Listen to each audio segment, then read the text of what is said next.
साधूग्रामसाठी झाडं तुटता कामा नये. साधू आले गेले गेले आम्हाला काही फरक पडत नाही, पण झाडं आली गेली तर आम्हाला खूप फरक पडतो. हेच मला सांगायचं. झाड जाणं इथलं म्हणजे हा ज्ञानेश्वरांचा अपमान आहे. झाड जाणं हे तुकारामांचा अपमान आहे. झाड जाणं शिवाजी महाराजांचा अपमान आहे. ह्या लोकांनी सांगितले तेच विचार घेऊन आपण पुढे जातो ना. नाही, मला जो इथं नाशिककरांच्या पर्यावरण प्रेमींना सपोर्ट करण्यासाठी मी इथं आलेलो आहे. मी गेली 10 वर्षापासून येतोय. इथला उद्यान विभाग किती फालतू वागला हे मला 10 वर्षापूर्वीच माहिती आहे. 2016ला आम्ही इथं इतकं काम केलं नाशिकमध्ये आणि अचानक 5,000 मुलांना बेलाचं रोपं देऊन आम्ही मिरवणूक काढणार होतो. इथं त्र्यंबकेश्वरला बेल बाहेर आणला जातो. बेलाची झाडं वाटली पाहिजेत म्हणून करत असताना अचानक माझा प्रोग्राम कॅन्सल केला होता. मला ते दुःख अजून मला माहिती आहे की इथं कसं वागवलं जातं. उद्यान विभागामध्ये कर्मचारी कसं काम करतात, झाडं रोपं कशी आणली जातात, फॉरेस्ट डिपार्टमेंट कसं रोपं आणतं, नर्सरी का चांगली करत नाही, या सगळ्या गोष्टीचा अभ्यास आहे. पण आता जरा जास्तच झालं म्हणून मला लोकांसमोर यावं लागलंय की बाबा इथलं एकही झाड तुटता कामा नये आणि हिडन अजेंडा तुम्ही राबवू नका. शासनाला विनंती आहे. तुम्ही शासन म्हणजे का आपलीच माणसं आहेत ना. आपल्याच माणसाने आपल्यालाच फसवलं तर ती याला आपली माणसं म्हणायची का? तर अशी वेळ आली तर आम्ही विरोधात जाणार. आम्ही इथले काही झाड तुटू देणार नाही. नाशिककरांच्या सगळ्या पर्यावरण प्रेमींच्या बाजूने आम्ही आहोत. सह्याद्री देवराईतली आमच्या 40 देवराई आहेत. महाराष्ट्रात सगळ्याकडून आहेत. आमच्या सगळ्यांच्या वतीनं सपोर्ट आहे. कुठेही झाड तुटत असलं तर तुम्ही सगळ्यांनी सावध व्हा. त्याचा प्रश्न विचारा. झाड तुटू द्यायचं नाही. आपले झाड म्हणजे आपले आईबाप आहे.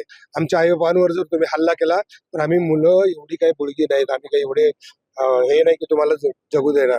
आम्ही तुम्हाला जगू देणार नाही. त्यामुळं साधूग्रामसाठी झाडं तुटता कामा नये. साधू आले गेले आम्हाला काही फरक पडत नाही, पण झाडं आली गेली तर आम्हाला खूप फरक पडतो. हेच मला सांगायचं. झाड जाणं इथलं म्हणजे हा ज्ञानेश्वरांचा अपमान आहे. झाड जाणं हे तुकारामांचा अपमान आहे. झाड जाणं शिवाजी महाराजांचा अपमान आहे. ह्या लोकांनी सांगितले तेच विचार घेऊन आपण पुढे जातो ना. प्रशासनाचं म्हणणं आहे की केवळ काही झाडं आम्ही तोडणार आहोत, सगळी झाडं तोडली जाणार नाही आणि 15,000 झाडं लावू असं गिरीश महाजन म्हणतात. नाही, हे आपण 33 कोटीपासून ऐकत आलोय. त्याचा हिशोब कधीच कोणी घेतलेला नाही आणि तो आपल्या देशात 70 वर्षापासूनचा हिशोबच घेता येत ना आपल्याला. कोणी कुठल्या जागा कशा गेल्या, कोणी कुठल्या पद्धतीने फ्रॉड केले, कोणी काय केले याचा हिशोब. मग त्यात आपल्याला पडायचं नाही. कारण काय, तुम्ही खूप कमवलं म्हणून काय 500 वर्ष जगणार नाही. तुम्ही पण मरणारच आहात. तर जाताना माणुसकी नावाची एक चीज असते, माणसं नावाची एक चीज असते आणि आधी झाडं असतात नंतर माणसं असतात. त्यामुळे झाडांची बाजू आपल्याला घ्यायचीच आहे. प्रशासन एक्झिबिशन सेंटर करण्याचा घाट घालतोय अशा स्वरूपाचा दावा पर्यावरण प्रेमींनी केलेला आहे. आपल्याला काही कागदपत्र देखील त्यांनी दाखवले. आपलं याच्यावर नेमकं काय म्हणणं आहे? मला अतिशय शॉक बसला की गिरीश महाजन तुम्ही याला उत्तर द्या की मी जी आता नोटीस बघितली 14 नोव्हेंबरला टेंडर काढले आणि 33 वर्षासाठी इथं एक्झिबिशन सेंटर करणार, तर हा कुठला कुंभमेळा इथं होणार आहे त्याचं महाराष्ट्राला तुम्ही उत्तर द्या. म्हणजे मला जे दिसलं समोर त्याच्यातनं असं वाटतं की पालकमंत्री आहात तर तुम्ही याची उत्तर द्या. तुम्ही नाशिककरांचा अपमान करू नका, माणसाचा अपमान करू नका आणि झाडांचा तर अजिबातच करू नका. सर कुंभमेळ्यासाठी पर्यायी जागेचा वापर करावा अशी एक मागणी होते. मागच्या वर्षी कुंभमेळा मागच्या वेळेस इथेच भरलेला होता. आपलं यावर काय मत आहे? कुंभमेळा इतर ठिकाणी भरवावा की इथे काहीतरी सुवर्ण मध्य काढावं? आपली काय भूमिका आहे? मला असं वाटतं इतक्या उजाड जागा आहेत, इतकं नाशिकमध्ये जागा आहे, त्या जागेवरती साधूग्राम बांधा. तुम्हाला जे काही विधी करायचे ते करा. हे विधी करताना तुम्ही नाशिककरांचे हाल करू नका, माणसांचे हाल करू नका आणि चांगल्या पद्धतीने करा. आपल्या कोणाच्याबद्दल काय म्हणणं नाही, पण धर्माच्या नावाखाली तुम्ही सर्वसामान्य माणसाचे हाल करू नका. आता आपल्याला काही लोकांनी म्हणाले की मुख्यमंत्र्यांची तुम्ही भेट घ्या किंवा कानावर घाला हे घ्या बैठक. आपण काही मुख्यमंत्र्याला या संदर्भात भेटणार आहात? नाही, आता अजून वेगळं काय सांगायचं.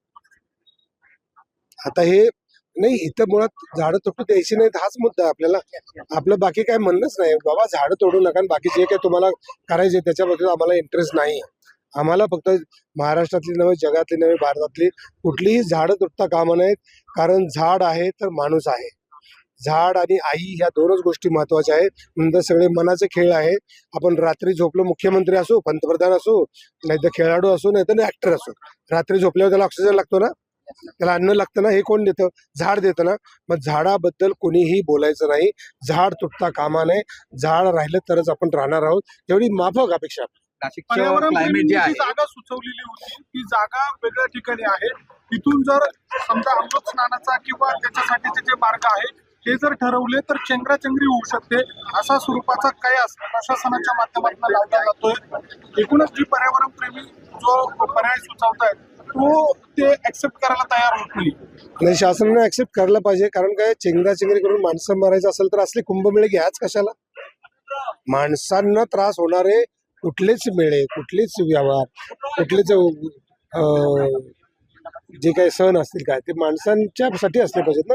माणसं मारण्यासाठी असतंच कामा नये. एवढी सोपी साधी गोष्ट आहे ना. प्रशासनाचं म्हणणं आहे की मागच्या 12 वर्षांपूर्वी ज्या ठिकाणी कुंभमेळा झाला होता इथे साधूंचे आखाडे होते आणि 12 वर्षा आधीची म्हणजे 12 वर्षानंतर जी झाडं या ठिकाणी उगवली आहेत त्यातली जी मध्ये येत आहेत ती आम्ही तोडू आणि जो लेआउट आहे तोच कायम राहणार आहे आखाड्यांसाठी.